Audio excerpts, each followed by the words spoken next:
I'd like to call this special council meeting to order. I'm going to defer the land acknowledgement until we get to the regular council meeting. Madam Clerk, the roll call. All members of council are present, Your Worship. There are no announcements at this portion of the meeting. There is no addendum. Are there any declarations of pecuniary interest? I don't see any. So then we have a resolution, Councillor Noyes, that we move into closed session. You have to ask us now if we're, or is that after? After the resolution. Yeah, after the resolution.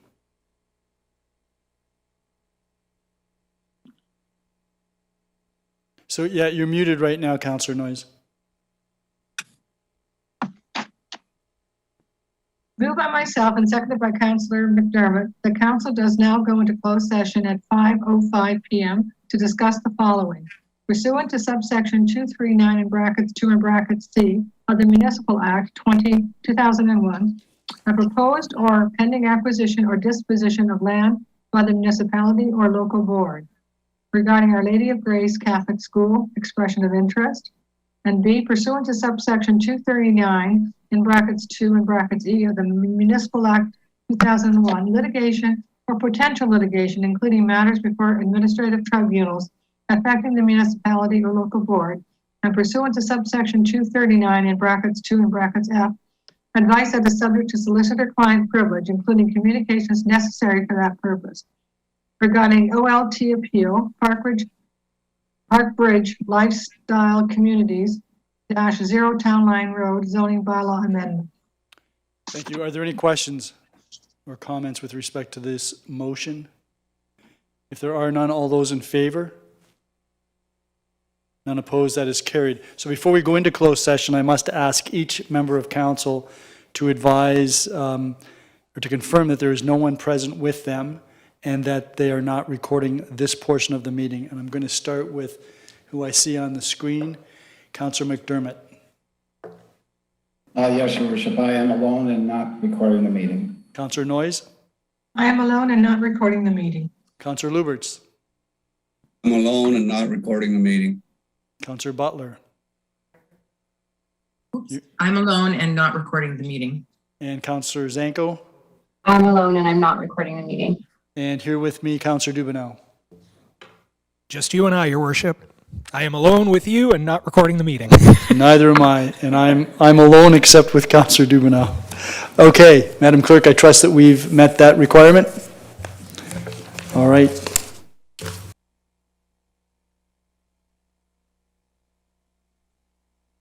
Okay, we're back in the council chambers, or at least a couple of us are. And Councillor Zanko, you have a resolution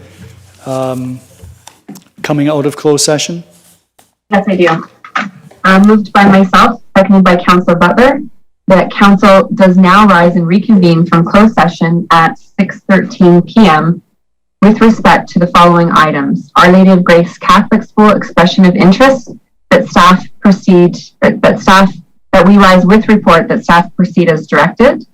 The second item is Parkbridge Lifestyles Community, and we will rise with report that staff will proceed as directed. Are there any questions or comments? All those in favor of the resolution? None opposed, that is carried.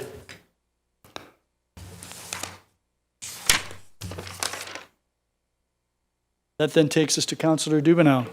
Thank you, Your Worship. Moved by myself, seconded by Councillor McDermott, that council adjourns at 6:14 p.m. to reconvene into a regular meeting of council on January 24th, 2022. All those in favor? None opposed, that is carried. So we finished our special council meeting, and now we're going to move into regular council in a moment.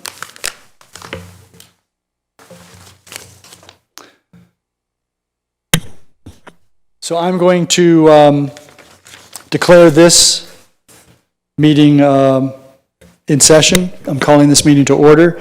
I want to acknowledge that the land upon which we are located in our various spots throughout the town of Fort Erie is the traditional territory of the Haudenosaunee and the Anishinaabe people, many of whom continue to reside in this area, add to the richness of life in our community. And I'm going to try to work on improving that land acknowledgement. I think we need to get some more information in there about the role of the Indigenous people in this area and how they fit into our community and the importance of reconciliation. Anyways, Madam Clerk, the invocation, please. We meet to serve our community and endeavor to be worthy custodians of all that has been entrusted to us. Let us be concerned only for what will promote good government.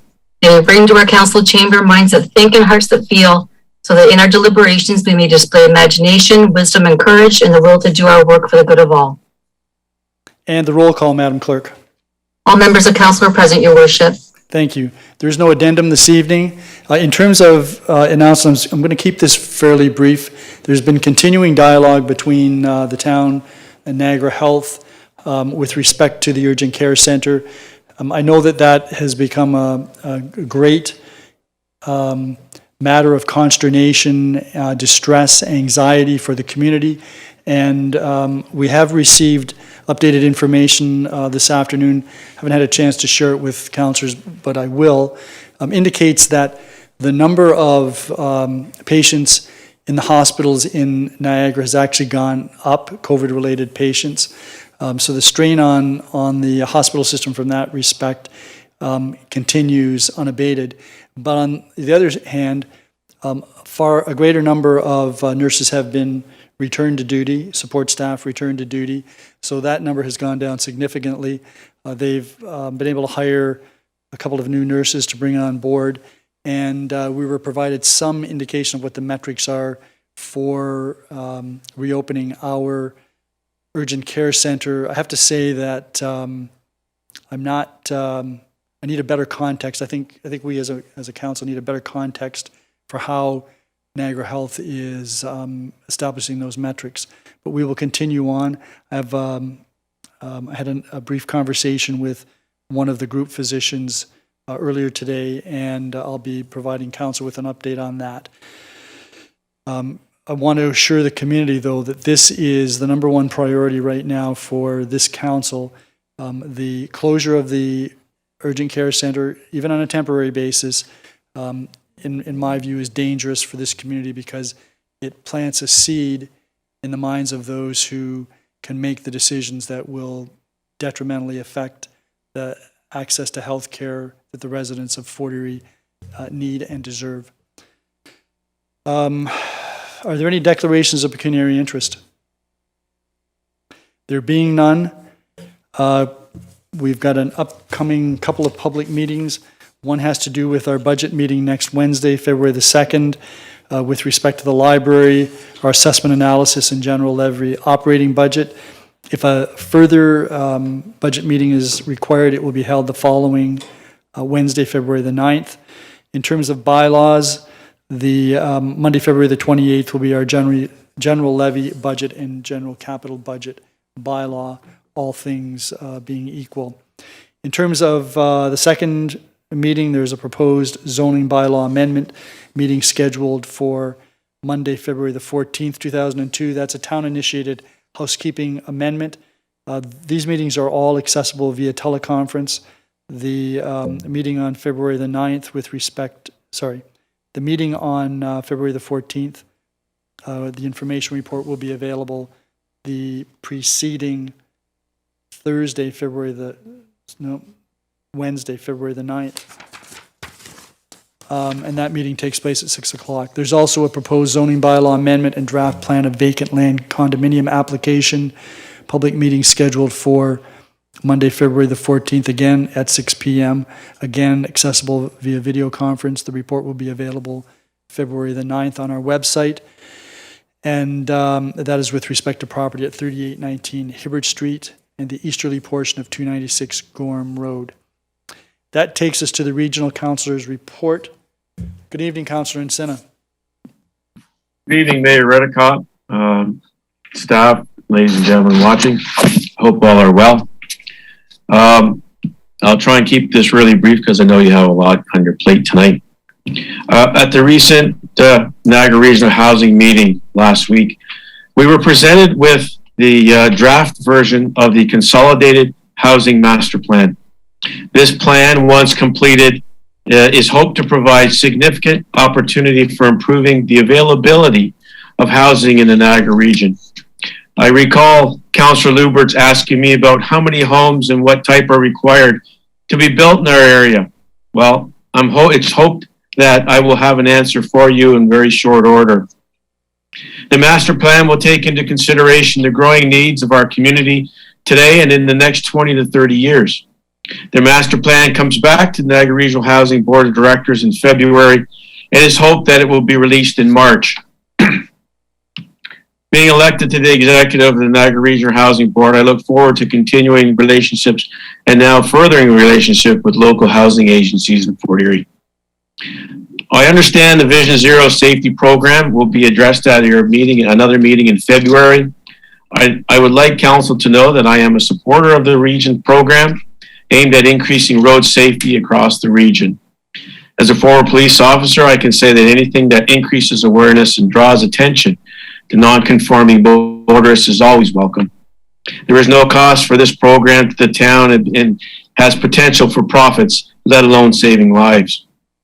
And the mayor touched on it earlier, and many thanks go to Mayor Redekop for taking the leadership role in dealing with Niagara Health System. The mayor, town staff, in conjunction with regional staff, were able to come up with a program to get those in need of transportation to the Port Colborne Urgent Care Center or the Niagara Falls Emergency Department. With the temporary closure of the Fort Erie Urgent Care Center, transportation to those locations will continue until our UCC has been reopened. To Mayor Redekop, Mr. Cookett, and staff, a sincere thank you for all your efforts. Thank you, Mayor Redekop. Thank you very much, Councillor Inson. I appreciate the recognition and very much the support of Regional Council with respect to the initiative to provide funding for those who need transportation to the Urgent Care Center in Port Colborne. Even though it's temporary, I'm very pleased to say that Mr. Cookett and Ron Tripp on an administrative level were able to move that forward.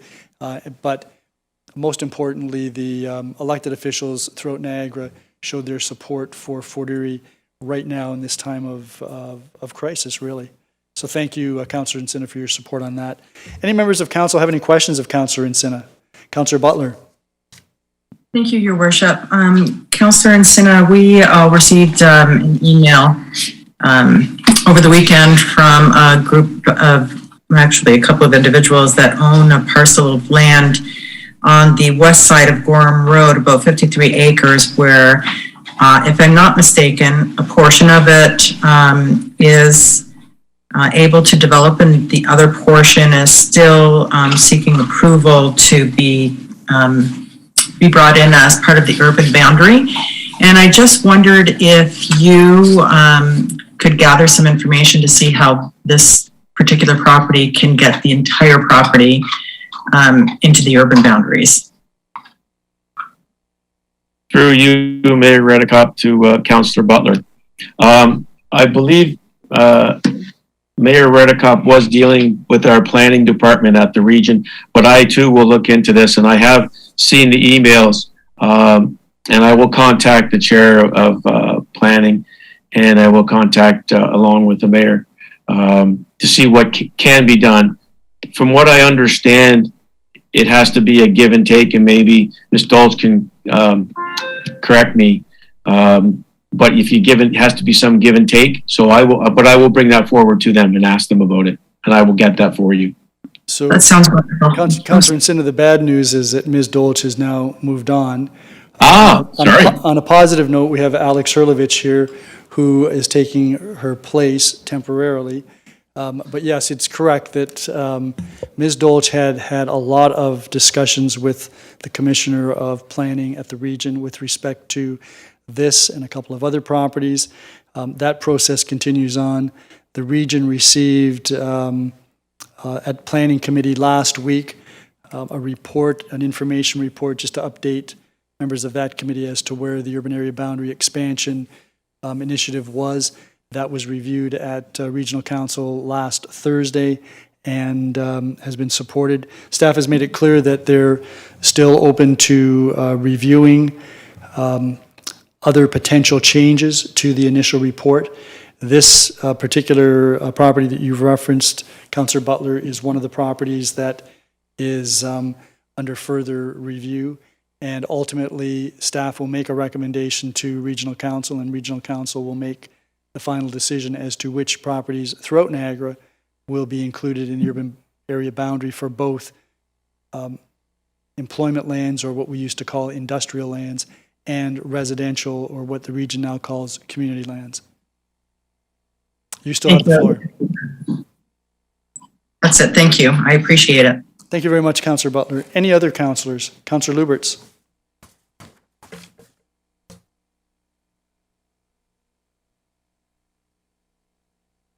Yes, thank you, Mayor Redekop. Just to follow up on what Councillor Encina was saying about the give and take that the region says there has to be with in regards to where the expansion takes place.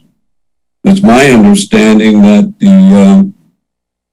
when they look at the properties, they're measured by the need in the community, and then they're scored by points.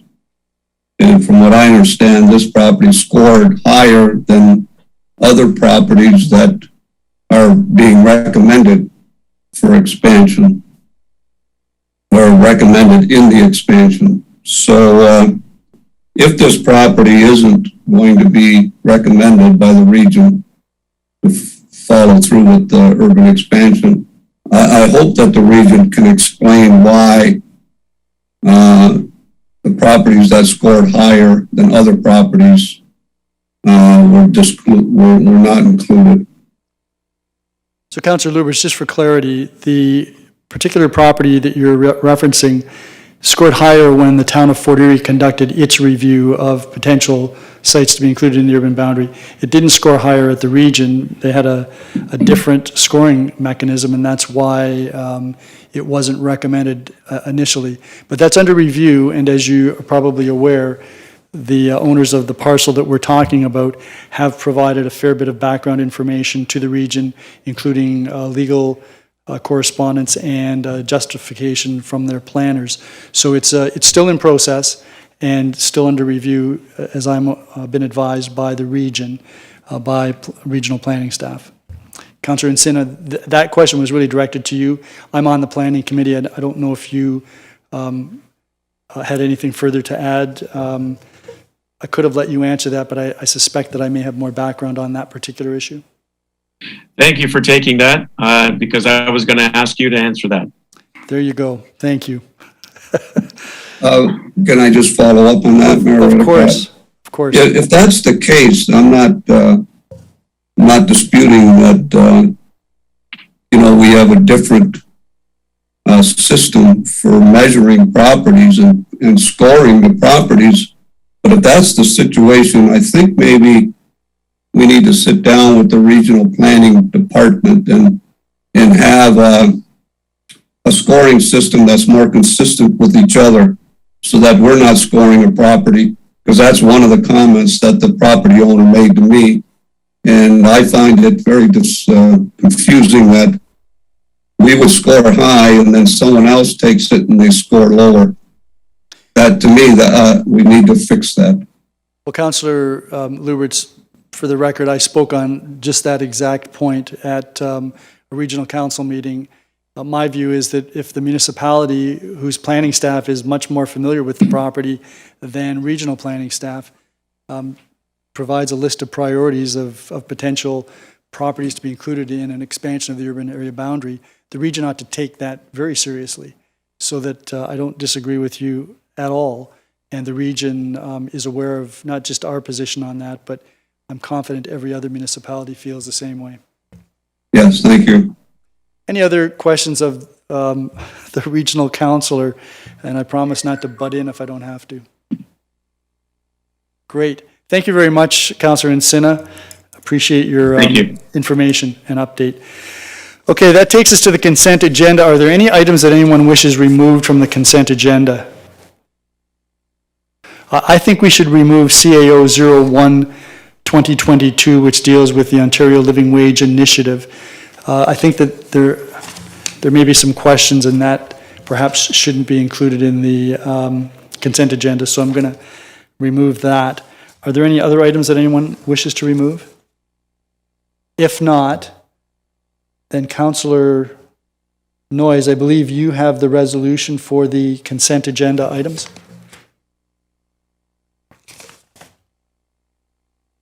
Yes, Mayor Redekop, I do.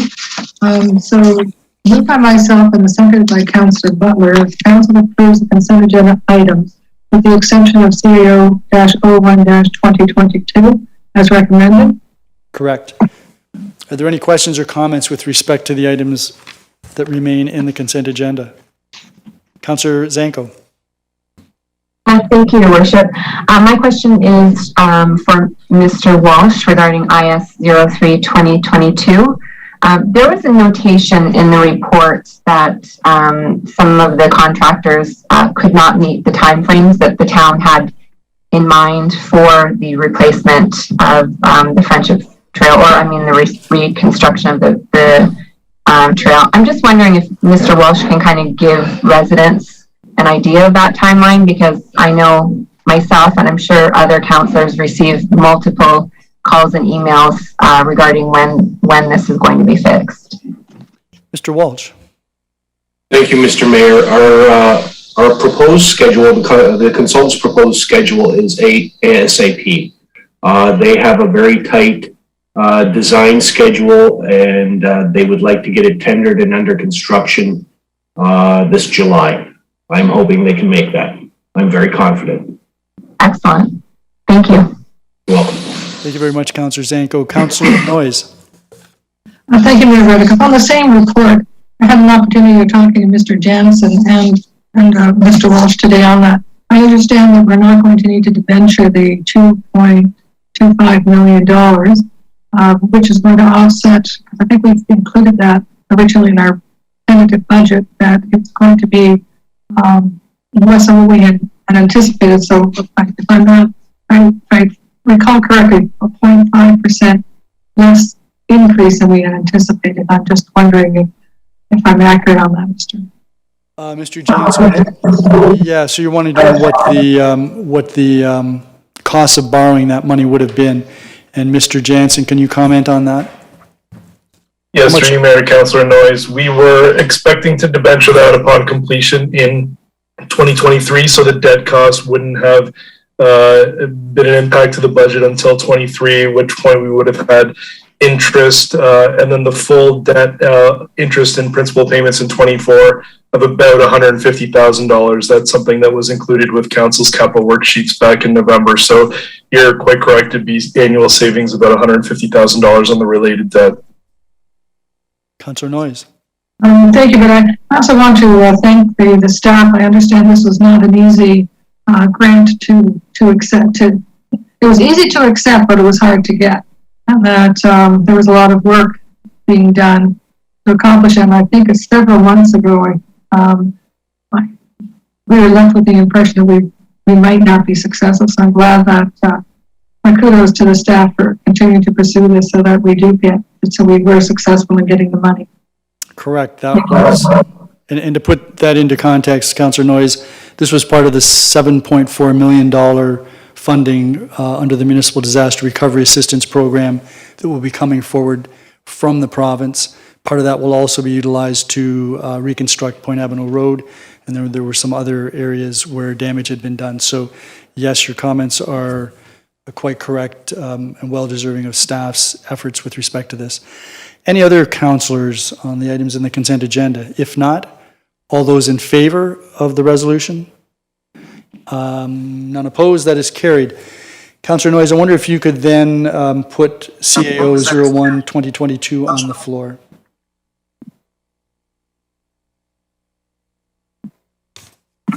Yes, can you, Councillor Butler, agree to that?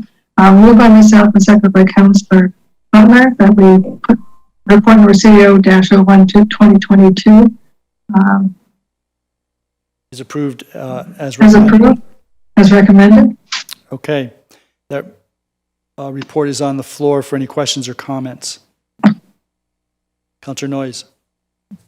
I want to thank the staff for pulling it together. It's a very comprehensive report, and I have no problem with the recommendation in regards to that we don't formally enlist in the living wage of Ontario, but that we do it informally, that we do increase the wages for our staff, our town employees, to the $18.90, which is the living wage for our town. I understand that there's pros and cons, but I think the pros far outweigh the cons. And I think my understanding is correct. It's going to be $66,000 this year for our budget, and the following year probably about $150,000. But again, we're raising salaries for people who provide service on our behalf to our residents to a living wage. So I'm not going to repeat all the things that are mentioned in the report, but I would I don't know if I put a motion forward later on, but I would recommend that we do pursue the informal living wage to $18.90 as recommended by the report. Thank you, Councillor Noyes. Any other questions? Councillor Lubberts.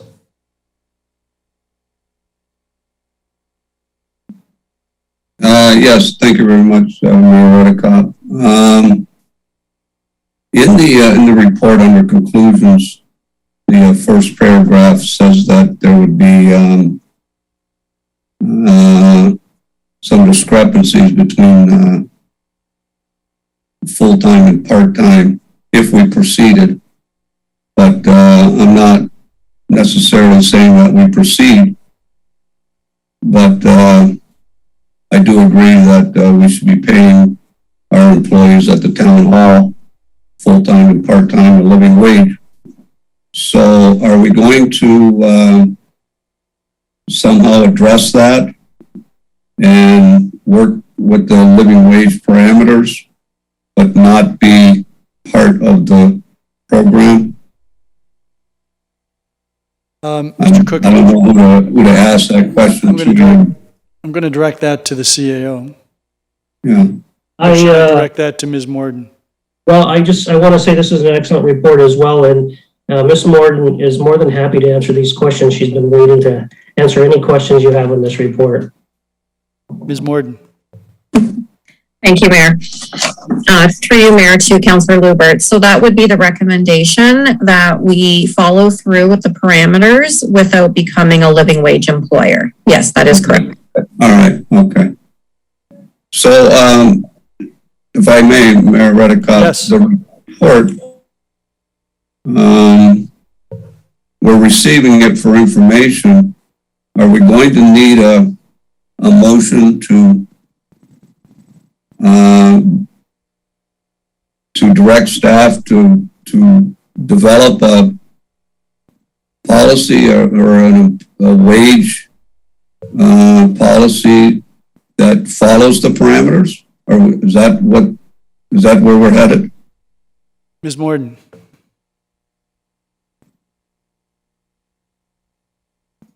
Thank you, Mayor. Yes, we would be looking for direction from council for implementation. As for anything further, I'd have to ask the CIO his opinion on that. Mr. Cookett, how do you envisage this rolling out if these recommendations are adopted? Obviously, we'll be dealing with it during the budget meeting next week, but how would it be implemented? Change of policy or adoption of a policy? I think that would be clearer if we had a policy in place so that we have something to follow over the next few years. We can put together a policy, but yes, you're correct. This will be coming forward next week with the budget, and council will have an opportunity to approve the allocation for 2022. So it's the further years that you're concerned about, and I think a policy that we put in place in 2022 for following years. So we have some time to bring forward that policy. It's not required right now, and I don't know if we need council to vote on that. I understand what you're saying. We'll bring forward a policy within the next 4 or 5 months. Councillor Lubberts. Yeah, so I guess the motion would be in the report with the policy. Right. Yeah. Okay. Yeah, that's fine. Yeah, I just I didn't want to get bogged down in saying, well, this is what we're going to do, but we only received it for information. So I want to make sure the staff's got their direction. Fair enough. Any other councillors? Councillor Noyes, you've already asked some questions. I've got a couple of questions myself that I'd like to ask, so I'm going to get those out of the way first, if you don't mind. With respect to the Niagara calculation, in terms of what constitutes a living wage, Ms. Morton, do you know if is that a conglomeration of all of Niagara? Or is there some separation out so that what the living wage might be in St. Catharines is different than what it might be in Pelham as opposed to Fort Erie, et cetera? Yeah, thank you, Mayor, for the question. It is all of Niagara. And that changes on an annual basis? It is recalculated and reviewed every November. Correct. And in terms of this particular policy, is it being recommended that the changes be applicable each year? So on an annual basis, there would be an adjustment in accordance with whatever the Niagara Region calculation for living wage is?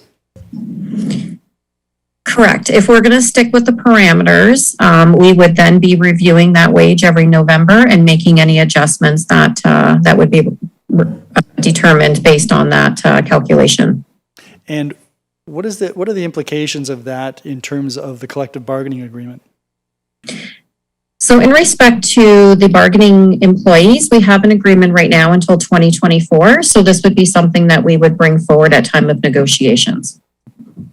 This change is being proposed for sometime prior to 2024. So what happens in the interim? Correct. So the changes that are being proposed right now at the 66,000 is for non-union, part-time and casual employees and any compression issues that were reviewed. The cost for the union changes are not within that 66,000, and that would become at a future budgetary year, and probably in year 2025 in particular. And that would be an approximate cost of today's dollars of about $85,000.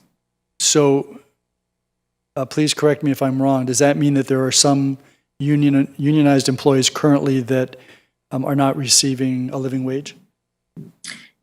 That is correct. And that group of individuals are students. I see. Okay. And that would be part of the dialogue that would take place during the negotiations for the next contract?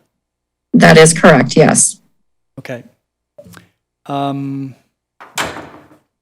think those were my questions. Councillor Noyes, back to you.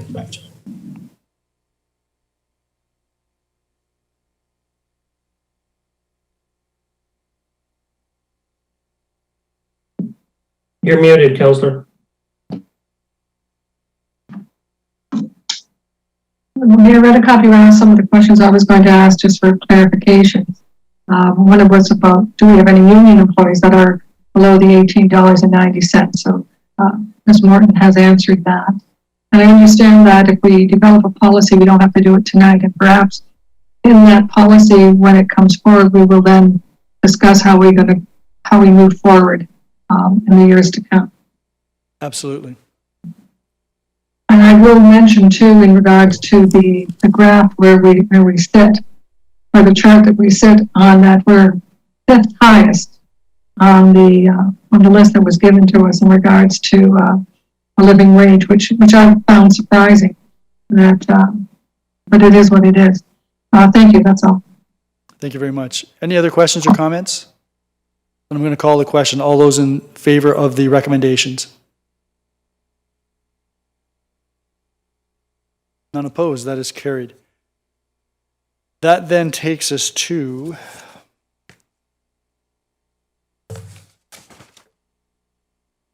reports, and we have the short-term rental, land use controls and legal review of short-term rentals, and that was moved previously by Councillor McDermott, Councillor Dubanow and Councillor McDermott. So that report is now on the floor for any questions or comments. Councillor Lubberts.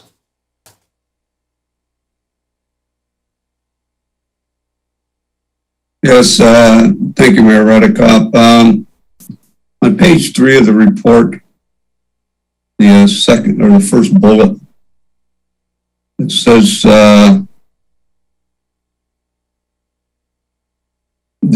through the zoning bylaw, the town chooses the types of uses it will permit on and under its jurisdiction.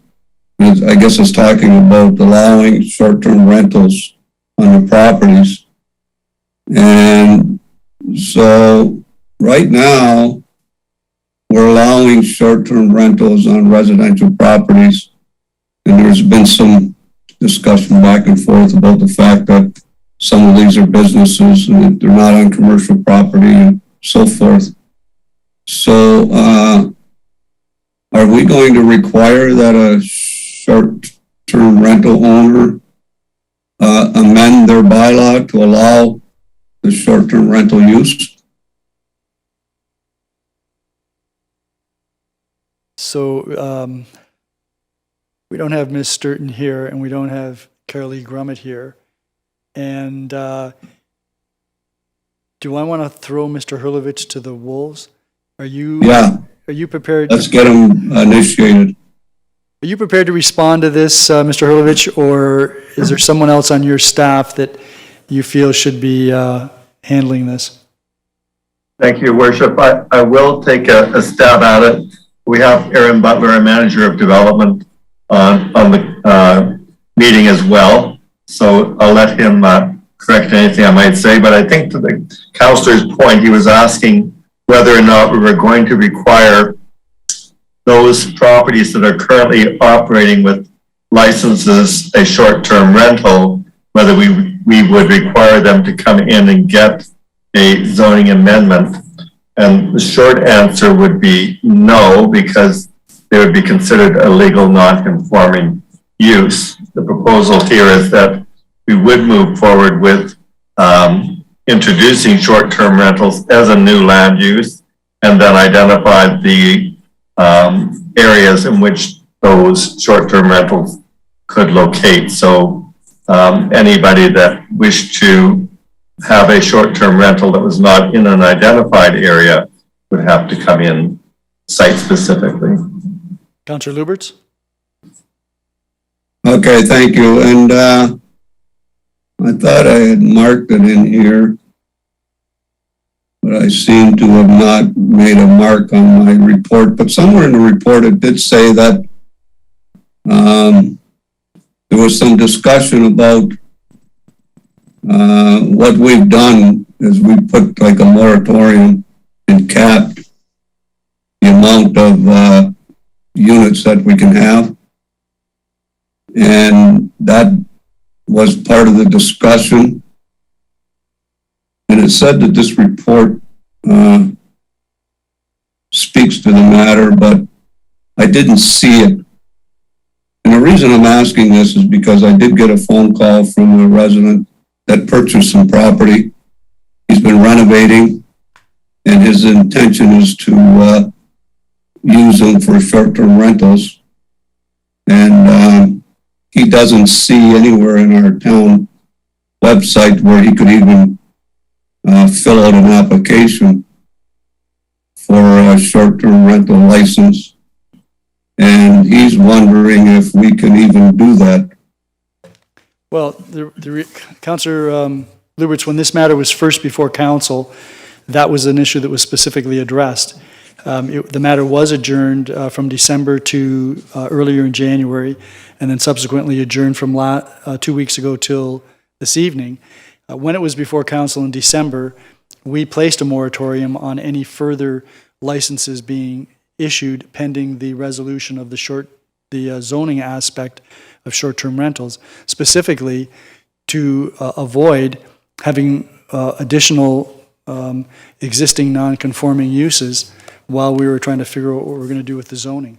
So for the time being, there is a cap of 250 units that was imposed, I think, in September, and the moratorium on the issuance of any license to any new owners, which was put in December in order not to exacerbate the potential zoning changes that we'll be contemplating.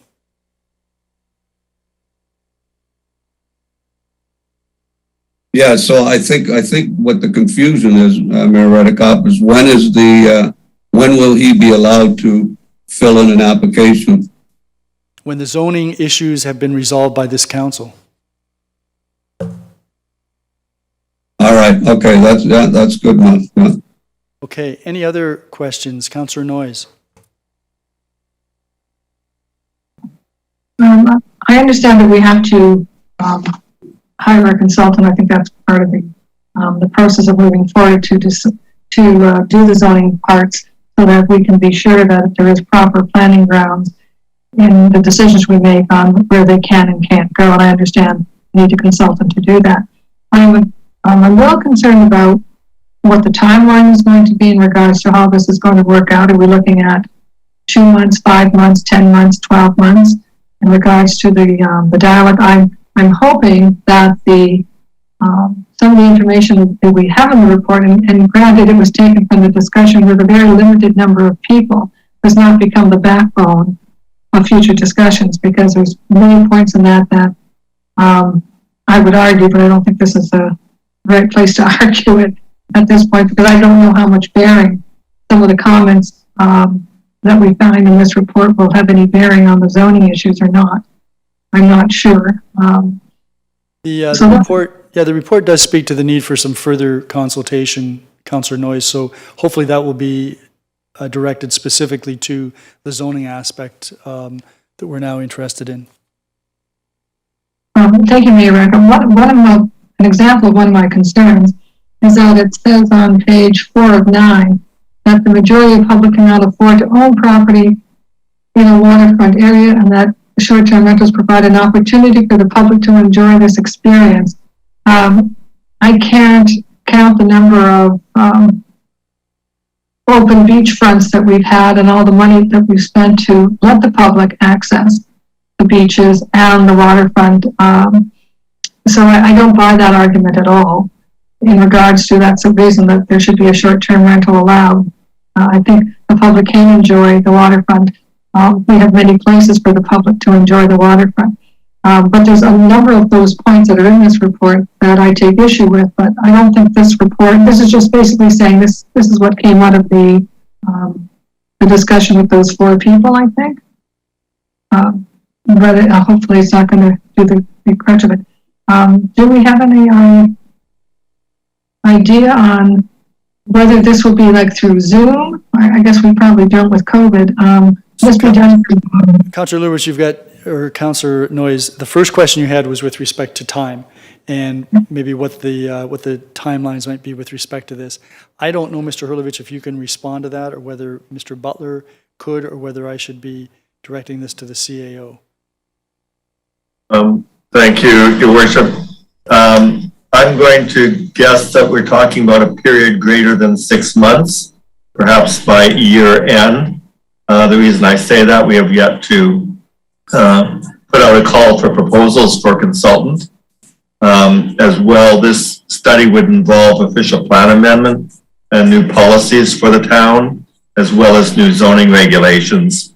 And because of the official plan amendment that would affect the whole of the town, the Planning Act does require that we have policies that we put out to the public in advance of any public meeting, and that we conduct a public meeting. So providing for the development or the hiring of a consultant, development of some draft policies, putting those out to the public with sufficient notice, holding a neighborhood meeting, and then reporting back to this council. I think you can appreciate it's a number of months. So I would say year end.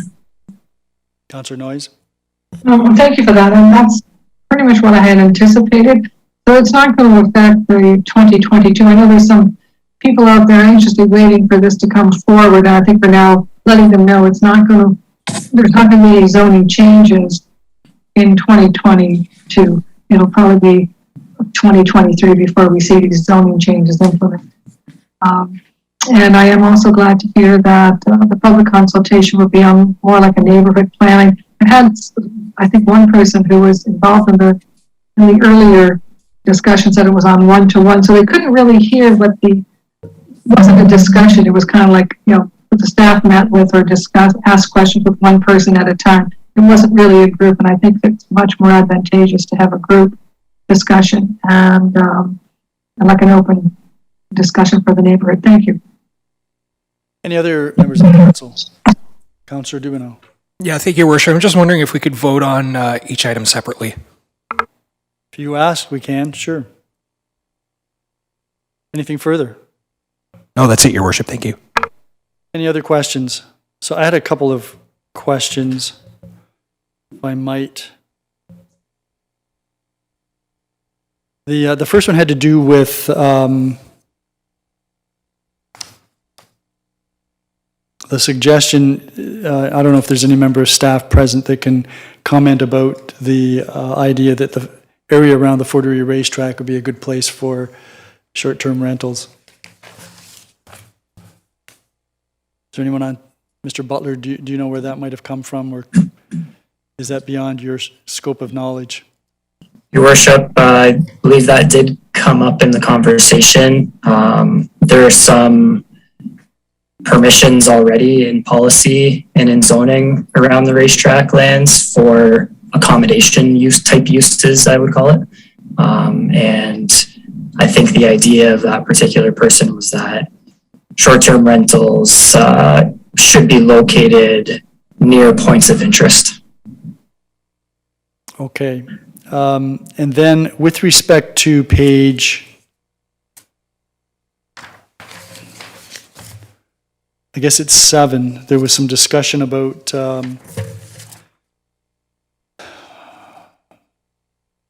the subdivision agreements and some of the problems that might arise in trying to enforce provisions in subdivision agreements. And this is in relation to new subdivisions. I'm wondering whether, and perhaps Mr. Cookett, if necessary, can run this past Ms. Sturton. Almost every new subdivision that we approve goes through a zoning bylaw amendment. And I'm wondering whether we couldn't simply include in the zoning bylaw amendment a provision that short-term rentals are not permitted. It seems to me we've done this with severances when there's been a zoning amendment. Don't know why we couldn't do it with a subdivision application, and then that deals with the problem. I agree with you, Mayor. We've had some internal discussions, preliminary discussions on adding that as a condition, and I don't see why we could not, but I'll run it by our solicitor to confirm. Great, thank you very much. Are there any other questions with respect to this? If not, then we're going to vote on this report in 2 parts because there are 2 paragraphs. The first is the provision that the report be for information purposes, and the second is to direct that, wait a second. The second is the consideration of the financial implications of hiring a consultant be part of our 2022 operating budget deliberations. So I'm going to call the question on the first paragraph. All those in favor? None opposed. That is carried. On the second paragraph, all those in favor? Opposed? Duly noted. The mayor voted in favor of this. Okay, that takes us then to new business inquiries, and the Councillor Butler, you have the resolution regarding, well, wait a minute. No, I'm way ahead of myself here. This is Councillor Zanko's inquiry regarding rabies, and we did have a response, and that came from Mr. McCaffrey, who's not here. So, Mr. Cookett, is this who's going to read this into the record? I'd be happy to read it. I see Mr. Butler offered to do it. Oh, Mr. Butler, would you prefer to read it? Sir Mayor, I don't have a preference. I'd be happy to allow Mr. Cookett to read it, but I do have it. Okay. So the inquiry came from Councillor Zanko. The nature of the inquiry was Councillor Zanko advised that a member of the public advised that due to the new animal control bylaw, in order to obtain licenses for dogs, you must provide vaccination proof of a rabies shot. Councillor Zanko advised that she thought rabies vaccination was required before too, and would like clarification. So the town's response, staff's response is the current town of Fort Erie bylaw number 73-2021, being an animal welfare governing the care, licensing, and regulations of dogs, cats, and other animals, Part 2, Section 5, Subsection 6, specific to licensings of cats and dogs, states, the license application shall include the following as applicable. Item D, veterinary proof of a current rabies vaccination. A review of the Town of Fort Erie bylaw number 119-97, which precedes the current bylaw, does not include this amongst dog licensing requirements. So it wasn't before, it is now. Okay, Councillor Zanko, any comments on that? Yes, thank you, Your Worship. Just one, actually. So I'm understanding that we didn't require proof in the past, but again, what I'm wondering is, I was always under the impression that you have to have a rabies vaccine for your dog. So maybe proof wasn't required in the past, but I kind of would have liked some confirmation on that. I maybe wasn't clear on the question. Yeah, so the bylaw did not include it, but I'm not sure if it was a requirement when you went to purchase your license, if they were asking for it. I could inquire about that, but it was not part of the previous bylaw. It was not included. So you're looking at what the practice was of the body that was issuing the licenses, Councillor Zanko? Yes. If it was different than the bylaw. Okay, thanks very much, Mr. Cookett, if you could do that. And maybe provide us with a response in due course. The next item was a memorandum from Mackenzie Ceci. Sorry. Yeah, Councillors, Butler got her name up, her hand up. I'm sorry. Go ahead, Councillor Butler. I apologize.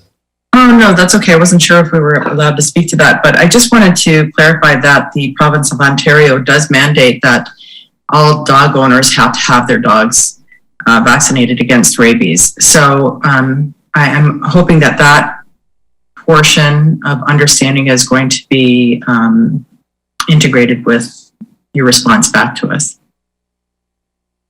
Thank you. Yep. Okay, that takes us into the bird-friendly certification information memo from Mackenzie Ceci. Any questions with respect to that? Councillor McDermott. Yes, Your Worship. I see that this bird-friendly city's certification is quite a lengthy ordeal to go through. And that our planning technician tells us that, right now there's quite a bit of stuff that they're backloaded down that they have to move forward with, and that the bird thing will have to go down into the queue a bit before we can really do anything about it. I was just wondering if, because I believe really that we should have some sort of bird-friendly certification, whether that be this certification or whether that be through a town committee somewhere down the line, maybe adding people to EAC to help get us through this, if this is too expensive. Because if there's a whole lot of time required, I guess the more time you put in, the more expensive it gets. So a couple of things I would like to look into. Maybe planning can look into the idea of what communities are presently bird friendly, and maybe get back to us with some of the costs that were involved in bringing them up to that. I think also in the meantime, because we do want to take part in this. We believe that birding's a big thing in this community, and just when you're walking down the trails, people taking pictures and such. So there's great interest about it. So I think we should at least kind of look into the baselines that were provided here, maybe work with the committee that came to us to talk about the baselines. Maybe they could be assisting us with this baseline portion so that we can actually keep things moving forward in some way, shape, or form. I think it's important that we get this started. And I did talk to Ms. Goodrich about that, you know, planning is going through some major changes, but we've got some shortages of people that we're going to have to play catch up. And I think that's fully understood. I don't think right off the bat, after the presentation, I really give much consideration to the cost, but I think we have to do that. But I'm more than willing to work with this group. I believe it's important that we're taking care of birds, anything with regards to our environment we should be doing.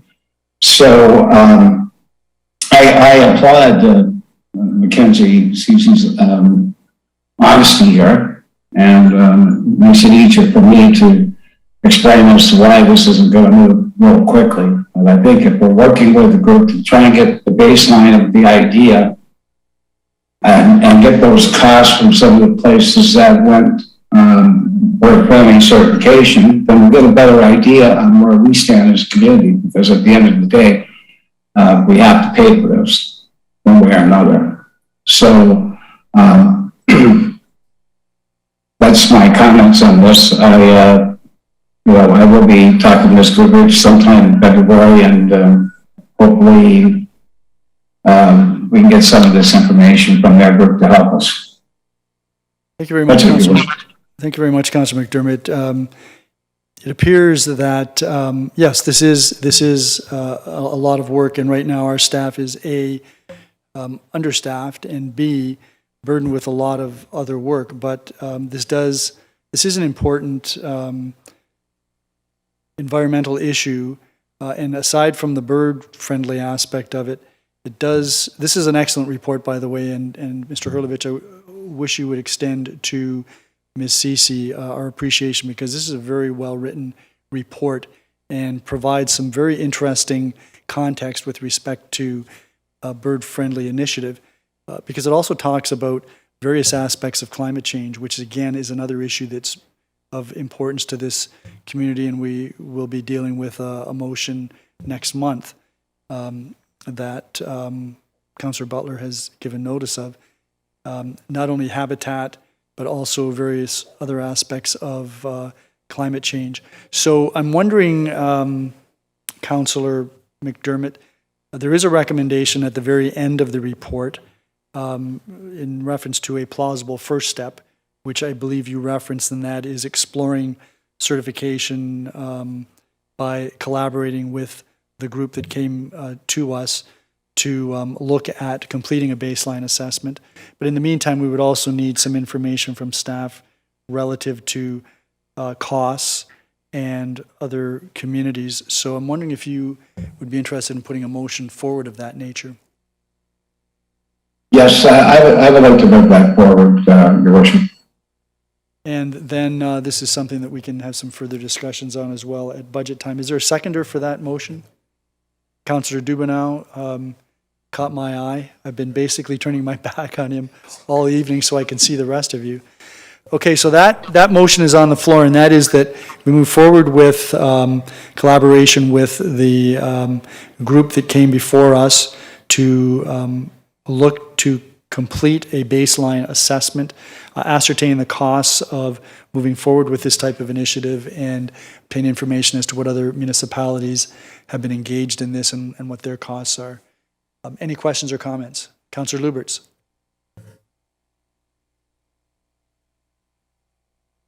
Yes, thank you very much, Mayor Redekop. Yeah, just to follow up on that, looking at the report, And I agree that it was well put together. But the criteria that needs to be met, you know, for some of the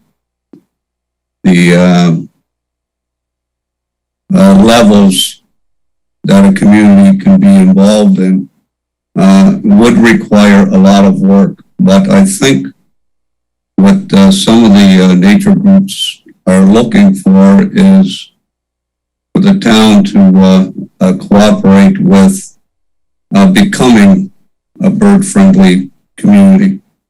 So in other words, I think if we reach out to them and ask them to work with us, and as they put together, they can do the groundwork and put together what needs to be done for the criteria, and then work with staff to just implement maybe a recommendation to council or even some kind of a policy in certain areas, then over time we can reach that maybe the first level and then work from there. But to ask staff to do this on their own, I agree. It's going to, you know, you're going to burden staff too much with all the work. But I think that the groups out there are willing to work with the town if the town has a commitment that they will work towards the end goal and be a bird-friendly community. So I think Councillor McDermott's on the right track, and I think that the groups are out there and they're more than willing to do that. But the only way they can do it is if council agrees that they will work with them to get there. Yeah, that's very true, Councillor Lubberts, and I hearken back to the cooperation between the municipality and the nature groups when we did the natural area inventory almost 20 years ago now. However, even with those groups being involved, Mr. Cookett continuously reminds me that there is staff involvement that's necessary, and we'll find that information out if this resolution passes, what that might involve. Any other questions or comments? Councillor Noyes? Thank you, Mayor Redekop. And I'm in favor of this. I do think you have to take small steps, and this will be the first step in that direction in regards to bird safety. They refer to you as a committee. There's two individuals named, and then there's their committee. Would we know who else is on the committee? I'm just wondering if there's other groups like the Fort Erie Conservation Group or the Stevensville Conservation Group. Are they also, like, who forms this committee? And would this committee reach out to other organizations that may have indicate an interest in joining them? Because this is a huge endeavor. If you go through the brochure that they send you, there's a lot of information that has to be collected and a lot of steps that have to be done. Is there any way you can find out that information? Yeah, I would suggest Councillor Noyes, that if this resolution is passed, then one of the starting points will be to identify who's on the committee and who, from what groups do those members come. I know that the Burt Miller Nature Club, as an example, these individuals are members. They're members of other groups, but which groups would be part of this initiative and who makes up that committee that would be working with the town? I think that's important for staff to obtain and provide to us as well. Thank you. Any other questions or comments? All those in favor of Councillor McDermott's motion? None opposed. That is carried. That then takes us to Councillor Butler. Now we're at Councillor Butler with respect to the Ridgeway BIA resignation. Yes, thank you very much. Moved by myself and seconded by Councillor Zanko that council accepts the resignation of Sarah Chevalier from the Ridgeway Business Improvement Area Board of Management, and further that council directs staff to proceed with filling the vacancy in accordance with the procedural bylaw. Thank you. That's that's unfortunate, because I know Sarah Chevalier was very engaged in the winter initiative that they had at downtown Ridgeway, and she was dressed up as one of the elves. Was that Do you recall that? Yeah, and she stepped in when we needed her leadership. So the RBIA was able to put on their first event since COVID started, and the Spirit of Christmas was a huge success. The public needed it. The business needed it. So it worked out really well. And I'm happy that Sarah, even though she's resigning from the board of directors, she's going to continue on the event committee. So we won't lose her completely. Well, that's good news. Okay, I'll call the question. All those in favor of the resolution? None opposed, that is carried. Is there any other new business or inquiries? Councillor McDermott and then Councillor Zanko. And then Councillor Dubanow. Yes, Your Worship. Yesterday I had sent out members of council and member of staff some pictures of the posts being distributed in urban areas. And there were some pictures on there that were kind of scary to say the least, that there's that many pieces of material out on one person's yard. But I think the point is that we have a bylaw that says you can't do that. And I suspect that you have to fine like $150. That could have been an $8,500 day for the department that takes the money in. I am just hoping that eventually, the paper, after years of us talking about it, takes what we have to say seriously. I mean, if you can't get it to the mailbox, then let's make it available in many, many stores or put boxes out there. I mean, it just seems to me we're out there, you can go out there any day pretty much and take pictures out there that are out there all the time. And, I like the paper a lot. I really do. I think it's a great paper to read. Some of my very favorite columns are in that paper. But, there's a point to where you're just not paying attention if you don't understand we're talking about it. Now, I don't know how many years I've been here, but I think we've talked about it every year. And it's to the point where it's okay, you don't have to take us seriously, but eventually somebody's going to lay the hammer down and start firing you for doing it. It's bad enough nowadays that you have to put up with COVID. All these little petty annoyances that go along with it are magnified 150%. And, everything is outrageous after that. So, I'm hoping that whatever they're telling us, and maybe Mr. Cook could tell us what that is, that they're going to keep their commitment to trying to clean up their act here. That's all I got. Thank you very much. On that point, Madam Clerk, could we contemplate a requirement that the newspapers or the flyer distributors have to have a positive request from a resident? In other words, some residents may not be concerned about the newspaper being thrown at the end of their driveway because they like to get the ads or they like to see what's happening locally. But then there are many that, as we know, really resent that practice and resent seeing some of these newspapers blowing all over the place, depending on what the weather's like, or being chewed up by snow blowers and damaging them, etc. So could we contemplate a provision that the only way they can be thrown at the end of a driveway is if a resident specifically requests in writing that be done? Through your worship, I would prefer to defer that to Mr. Cookett. He is very familiar with this, but I would suggest that would be more difficult to have done. Certainly we can put provisions in our policy in the business licensing. I just don't know what would happen to the people who are getting the paper, are not concerned with it, but haven't made the request and all of a sudden aren't getting their paper any longer. Right. So if Mr. Cookett would like to weigh in. Yeah, and as it stands right now, if somebody doesn't want the newspaper, as an example, if they notify the supplier of the newspaper, that newspaper is not to be delivered to that address. Is that correct? That's correct. Not to be thrown at the end of the driveway. Mr. Cooker, did you have any comment? Yeah, just, that is correct. You can call them at any point and cancel it.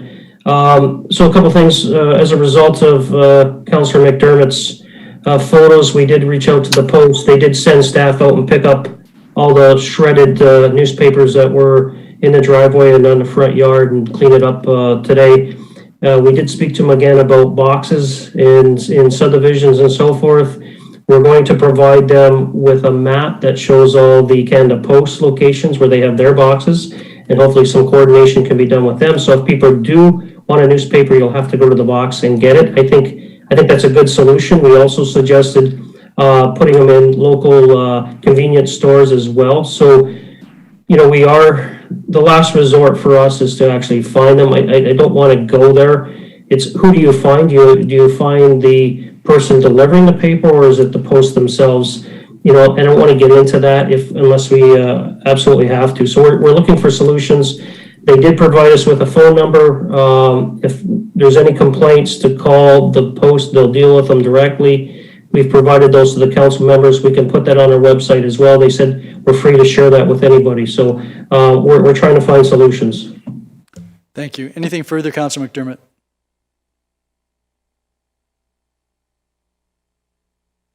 No? Okay. Councillor Zanko. Thank you, Your Worship. I'm going to actually direct my question to Mr. Butler, only because I don't want to overwhelm Mr. Hurlovich so soon. And my question is with regard to the animal control bylaws that we had recently changed. More specifically, with regard to approval of rescue organizations. In the past, only the pound keeper could approve rescue organizations. But we talked about how that actually poses a bit of a conflict due to the adoption portion. So when we rewrote the animal control bylaw, we added that the pound keeper or the license agent, which is the town of Fort Erie in this case, can approve rescue organizations based on ensuring an inspection of basic care and shelter. So I just wanted to follow up on that to see if that is something that has been implemented. And I know of an individual that is interested in perhaps considering a rescue organization in the future. So I just wanted to get confirmation on, can she come to the town to get that approval, since we've recently changed that. Mr. Butler, are you familiar with this? Mr. Mayor, I'm not. I think we would have to confer with our supervisor of municipal law enforcement, Mr. McCaffrey. Okay, Mr. Cookett, would you have any insights into this? Yeah, I don't believe that we have issued any licenses, to be honest with you, but I'd have to check as well. So what we'll do is we'll refer this then to bylaw enforcement, who will be able to provide some information on that. Councillor Zanko? Perfect, thank you. Okay. And I'll leave that with you, Mr. Cookett. Okay. Councillor Dubanow. Yeah, thank you, Your Worship. And just briefly, before I go to my comments, I just want to touch quickly on what Councillor McDermott said with regard to the newspapers. I've had neighbors in my neighborhood have expensive snowblower repairs because of the newspapers being left on the driveways. So I appreciate everything Mr. Cook had said, collaborating with the newspaper vendors to put up boxes, get them at the convenience stores. I think that's a great idea, which moves me into my actual comment, which was with regard to the storm that we had last week. I just, again, I want to extend my appreciation to Mr. Walsh, Mr. Mr. Janovic and Mr. Chevalier and all of their staff for the work they did during the snowstorm. And the reason I mention this is because I have family who live in Niagara but outside of Fort Erie. I have a lot of family in St. Catharines, and when I had the snowplow come by my house and I was able to get out late in the afternoon, on Monday, my poor mother was stranded in her house till Wednesday up in St. Catharines because of the situation. We're very fortunate, and of course we do pay for it through our taxes, but we're very fortunate with our experience with lake effect snow here in Fort Erie that we have crews that work very fast, they work very efficiently to get us out and get our town operating again. And I just want to extend that appreciation. It's something from originally being from outside of Fort Erie, it's something you notice that it's something we benefit from, and we have a lot of reason to be proud of. Of course, there's a gentleman on Stanton Street, of course, that I'm playing phone tag with to have some issues sorted out, but the staff are always attentive and always very quick to resolve issues. So, Your Worship, thank you for giving me the opportunity to thank staff. That was a heck of a storm that we had with so much snow so quick.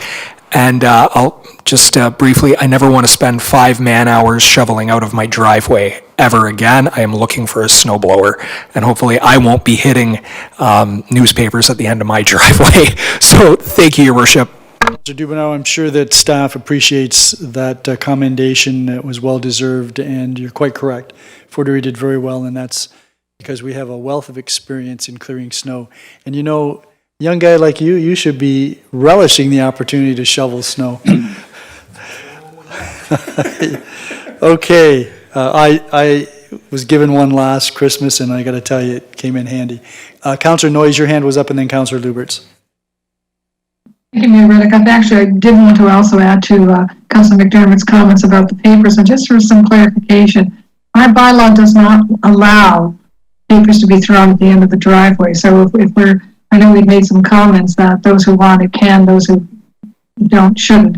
Well, they're not allowed to throw the newspapers. They're supposed to be putting them in an urban area. They're supposed to be putting them on the front porch or between doors, and that's not happening. I don't have a major problem with that, but I do know that some people do, particularly the accessibility. So it's not, if we're going to talk if they can do that, then we perhaps should look at our bylaw and change that, because that's not what our bylaw says.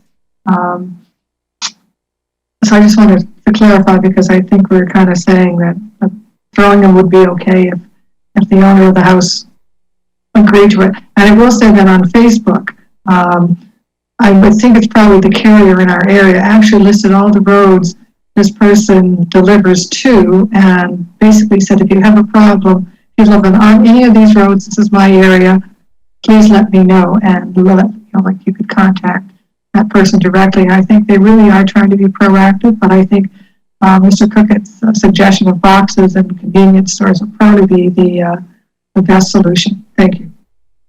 Thank you very much, Councillor Noyes, and that takes us to Councillor Lubberts. Yes, thank you very much, Mayor Redekop. Yeah, just to follow up on the Councillor Zanko's request. I remember last year, middle of last year, sometimes I made a request to council to have Ms. Volz bring us a report on laying out some regulations for rescue groups. We don't have any regulations at all. We don't have any registration for rescue groups. We don't know who they are. And she was supposed to have a report back to us in the fall. And I haven't seen or heard anything yet. And I don't know if Mr. Cookett or Mr. Butler knows anything about it, but or where staff is on that. But the rescue groups, I don't even think that they have to be registered in this town as of yet. Mr. Cookett, can you make any comment on that? Yeah, I'm not sure of the status of that report, Councillor. I'll follow up. I will reach out to Kira. I've had some discussions since she's left, just to see if she had signed that to somebody, or Mr. Hurlovich may be aware of where that report landed, or he can look into it for us. I do recall your request for it. I just don't know what the status is. Councillor Butler, is this responsive to the inquiry made by Councillor Lubberts? Go ahead.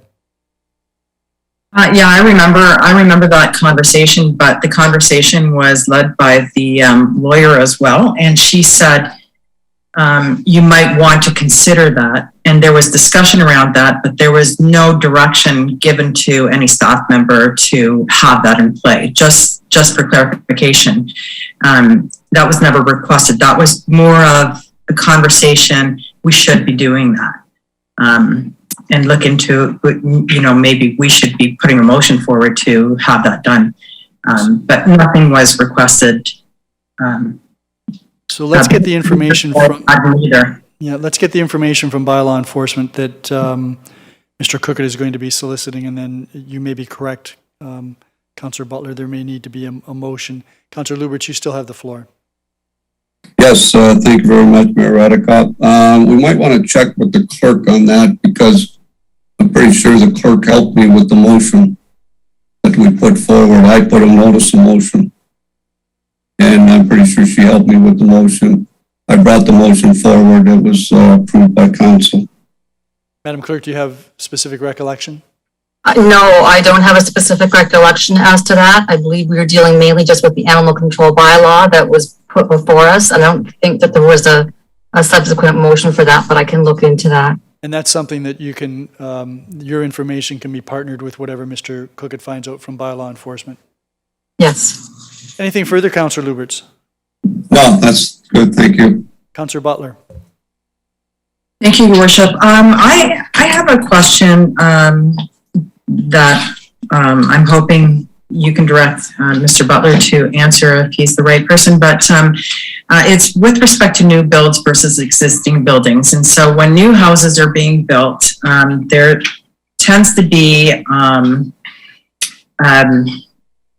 a higher level in grading than the existing building that has been there for a while. And I'm just wondering what we can do about that, because I'm getting calls from residents in my ward that are being flooded out, and with the onset of, not the snow, obviously, but the rain, it's made it quite difficult for them to stay dry.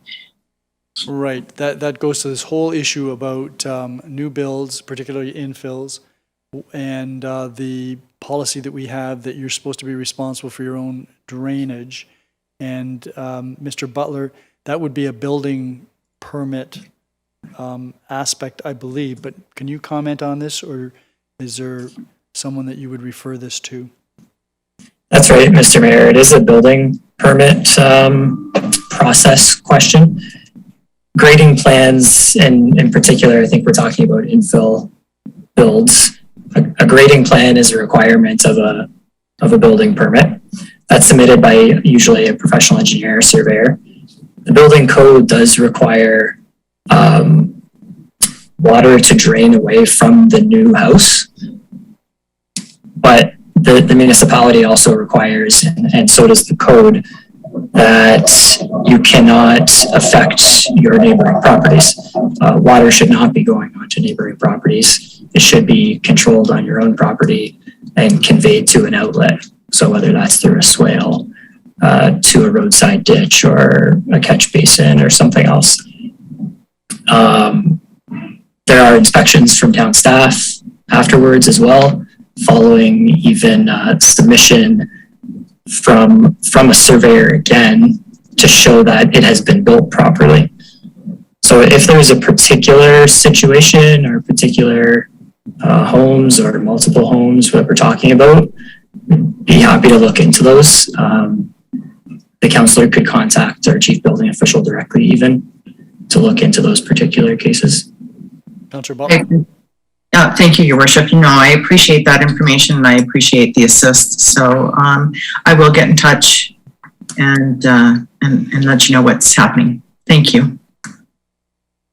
Any other items of new business or inquiries, or have we pretty much ran that gamut? Looks like we have. That then takes us to motions, and Councillor Dubanow has a motion. I, in my exuberance, was thinking that the Americans' decision to not require any type of testing at the border, land border, was applicable to Canada, but it is not, and so your motion is still timely. Yes, Your Worship. Moved by myself and seconded by Councillor McDermott. Whereas the Canada-United States border along the Niagara frontier forms an integrated binational community bound by social, economic, and cultural ties that has been detrimentally impacted by its unprecedented closure during the COVID-19 pandemic that began nearly 2 years ago. And whereas the Omicron variant is now the dominant COVID-19 variant in Canada, the United States, and the rest of the world, and whereas border measures continue to act as a barrier to the unification of families and economic recovery in our binational community that will do nothing to stop a virus that is circulating inside Canada just as much as it is outside our borders.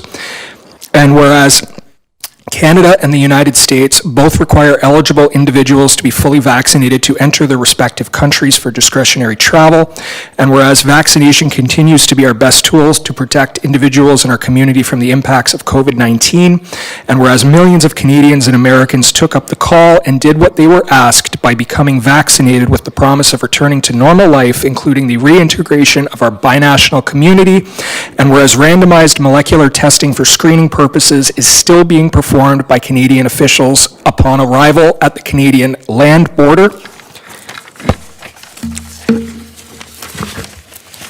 Pardon me. Now therefore be it resolved that the Municipal Council of the Town of Fort Erie requests that the Canadian federal government discontinue the requirement for pre-arrival testing at land ports of entry along the Canada-US border, and further that the Municipal Council of the Town of Fort Erie requests the Canadian federal government provide a transparent plan including timelines and the public health metrics necessary for the normalization and discontinuation of all pandemic-related measures at the Canada-US border, including but not necessarily limited to randomized arrival testing and the use of the ArriveCan app, and further, that the Municipal Council of the Town of Fort Erie continues to extend their appreciation. Oh, my apologies, I missed a section. That the Municipal Council of the Town of Fort Erie requests that Canadian and American authorities coordinate efforts to ensure that a formal, transparent policy agreement exists related to the Canada-US border in an effort to prevent our binational community from being impacted in the future should such an emergency occur again.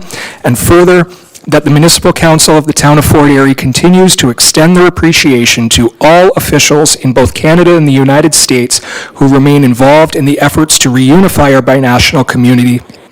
And further, that this resolution be circulated to the Right Honourable Justin Trudeau, Prime Minister of Canada, the Honourable Marco Mendicino, Minister of Public Safety, the Honourable Jean-Yves Duclos, Minister of Health Canada, Tony Baldinelli, Member of Parliament for Niagara Falls, all members of Parliament representing constituencies located along the Canada-US border, and all Canadian municipalities located along the Canada-US border. And Your Worship, if I may speak briefly to that. It's been a very, very long road. Certainly back in December, it seemed like we were getting some light at the end of the tunnel. With the removal of the pre-arrival testing for returning to Canada for trips less than 72 hours. That was a very joyous time for many families. Even I had the opportunity to speak with some members of Fort Erie's Jewish community who have not been able to attend with their congregations over on the American side, and there was some hope that perhaps those ties could be, brought back together. And then we got hit with Omicron, things got rolled back, travel bans were put back into place, and a month later, here we are. And it's an interesting situation right now, Your Worship, because even the World Health Organization has come out and said that these testing and these border requirements aren't really doing anything to prevent the spread of COVID. And especially with regard to the barriers, the financial barriers that individuals are experiencing. You can drive over to the United States, they have no entry testing, but to get back into Canada, if you're lucky enough to find a pharmacy that can do it for free, there's no guarantee that when you get there, they're going to have the tests. And then you're looking at between $150 and $200 per test for each individual in your family to return. And it's interesting because the World Health Organization made this recent statement, and it actually says travel measures, example, masking, testing, isolation, quarantine, and vaccination should be based on risk assessments and avoid placing the financial burden on international travelers in accordance with Article 40 of the IHR. So, I understand that we need to be prudent. I understand that testing, at least at this time right now, is an important component of that. We do have the ability to do randomized testing on entry. We have the ability to screen for new variants that way. If this testing is just being put in place to, throw another financial barrier to travel, that ship seems to be sailing pretty fast. And regardless of whether now is the right time to get rid of the testing, I think it's incumbent on us along the Canada-US border to start that conversation and to start asking, when can we expect these measures to be lifted? What do we need to do? I mean, many individuals in our community have went out and got vaccinated specifically for the reason of being able to reunify with their family. And when you hear stories, and I receive some emails from individuals who, they haven't been able to attend funerals because they haven't been able to get a hold of the testing. This is just, I don't know, it seems to lack common sense at this point. And we've been here before, and it seems that we're here again. And I think we just need to move this conversation forward. And just when are we going to have our community unified? And that's why I bring this motion forth, Your Worship. Thank you. Thank you very much, Councillor Dubanow. Any other questions or comments? I would point out that the border mayors have discussed this issue several times when meeting with the Federal Minister of Security, and the interesting aspect of the current testing protocol is within 72 hours. So really a test that took place 3 days ago, 2 days ago, a day and a half ago, really isn't reflective of what a person's status is now. So this is somewhat along the lines of what the border mayors have been asking the federal government to look forward to. Okay, if there are no other questions or comments, I'm going to... Sorry, sure. No, Your Worship. And again, I want to thank you for all the work that you and the border mayors have done on this, bringing this forward as well. I know we've had collaboration back and forth discussing this issue. I feel it's important for me to extend that appreciation to you. This is, when you're on the border, it's a unique situation, but I appreciate your comments, Your Worship, and all the work you have done on this. Thank you. Thank you. Okay, if there are no other questions, Councillor Noyes? Thank you, Mayor Redekop. I just thought I would weigh in on here in regards to the PCR tests.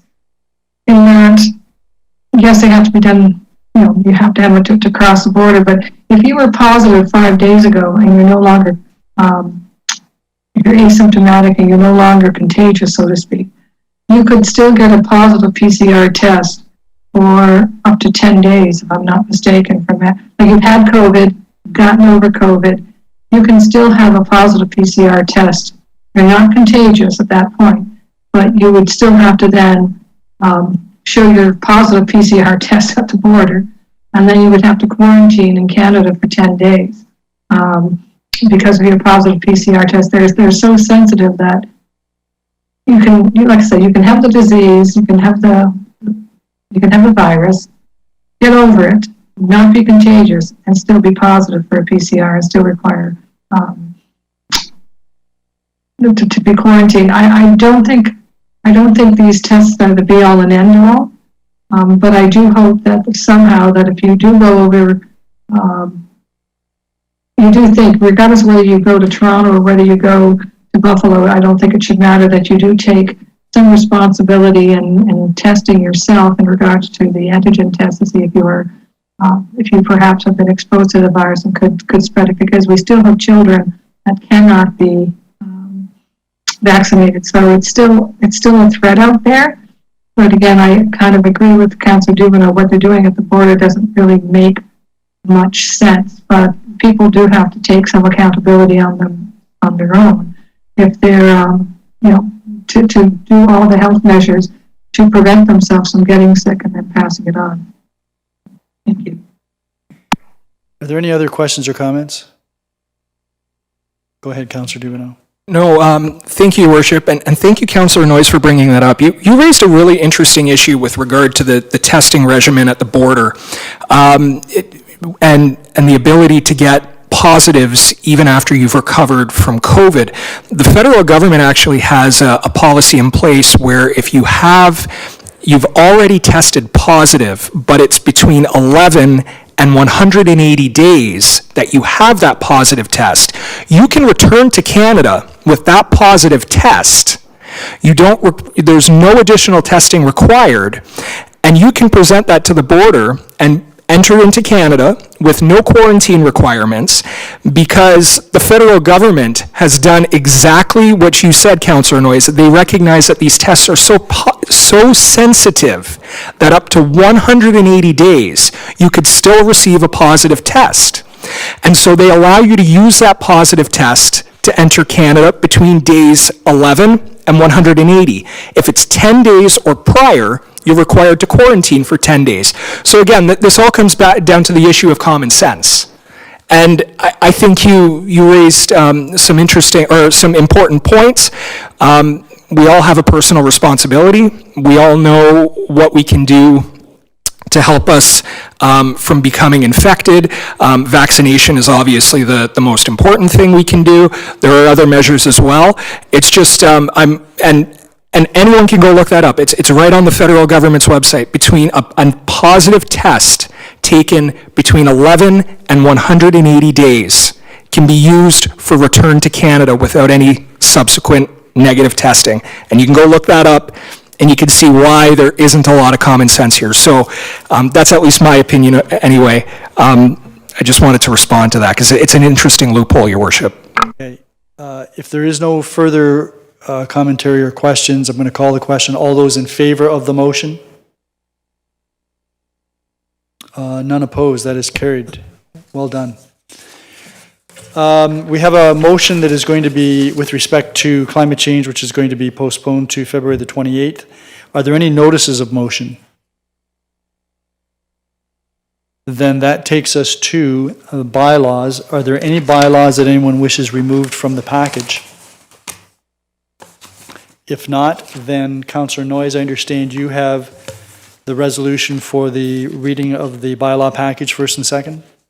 Yes, thank you, Mayor Redekop. Moved by myself and seconded by Councillor Dubanow that the bylaw package containing 1-2022 to provide interim taxes for the year 2022, number 2, 2022, to authorize the mayor or acting mayor and the treasurer of the or deputy treasurer of the corporation of the town of Erie to borrow certain sums to meet expenses for the year 2022.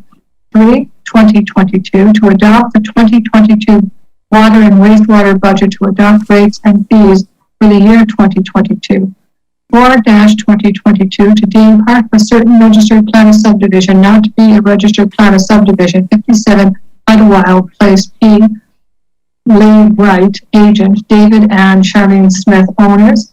5-2022, to enact an amendment to the official plan adopted by Bylaw number 150-06 for the town of Erie planning area, amendment number 57-321 Garrison Road, 1784550, Ontario Incorporated, in brackets Peter Wrangler, owner, Rakib Hassan, applicant, Rob Russell, planning consultants, and in brackets Rob Russell, agent.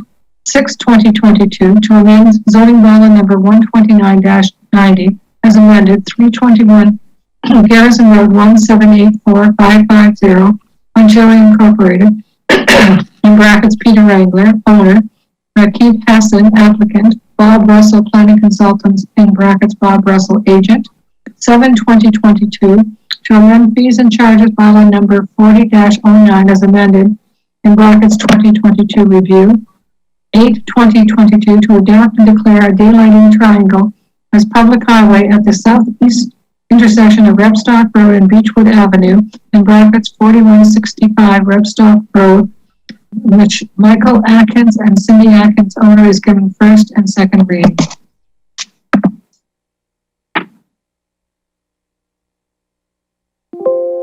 All those in favor? That bylaw package is on the floor for questions or comments. Are there any questions or comments? If none, then I'm going to Councillor McDermott for third and final reading of the bylaw package. Thank you, Your Worship. Moved by myself, seconded by Councillor Butler, that bylaws 1-2022, 2-2022, 3-2022, 4-2022, 5-2022, 6-2022, 7-2022, 8-2022 are given third and final reading to be signed by the mayor and clerk under the corporate seal. Are there any questions or comments? All those in favor? None opposed, that is carried. Councillor Lubberts, you have the next resolution, which is the first and second reading for the confirmatory bylaw. Yes, thank you very much, Mayor Redekop. Moved by myself and seconded by Councillor McDermott. Bylaw number 9, 2022, to confirm the actions of council at its council and committee meeting held on January 10th, 2022, the special council meeting and council meetings held on January 24th, 2022 was given first and second reading. All those in favor? None opposed, that is carried. And Councillor Zanko, you have third and final reading for the confirmatory bylaw. Yes, thank you. Moved by myself, seconded by Councillor Butler, that bylaw number 9, 2022 is given third and final reading to be signed by the mayor and the clerk under the corporate seal. Are there any questions or comments? There being none, all those in favor? That is carried. That then takes us to scheduling of meetings. Councillor Lubberts? Yes, thank you, Mayor Redekop. We have a infrastructure subcommittee meeting on Wednesday, 3 o'clock in conference room 3. Then in conference room 3, is that going to be by Zoom, Mr. Cookett? Or, yeah, it'd be by Zoom, I guess, yeah. By Zoom. Sorry. And Councillor Noyes? Thank you, Mayor Redekop. There's an AAC by Zoom meeting tomorrow at 4 p.m. I'm sorry, which meeting is that? The accessibility okay. at 4, and it's in your own home via Zoom. Any other meetings? There is a Transit Advisory Committee meeting on Thursday, January the 27th at 3:30. And again, that will be by Zoom.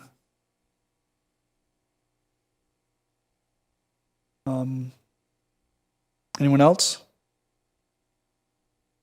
Then I will, good Lord, we're at the end. Councillor Dubanow, I guess I'm pleasantly surprised. Yeah, me too, Your Worship. Moved by myself and seconded by Councillor McDermott that council adjourns at 7:53 p.m. to reconvene into a regular meeting of council on February 28th, 2022. All those in favor? That is unanimous. Thank you, everyone.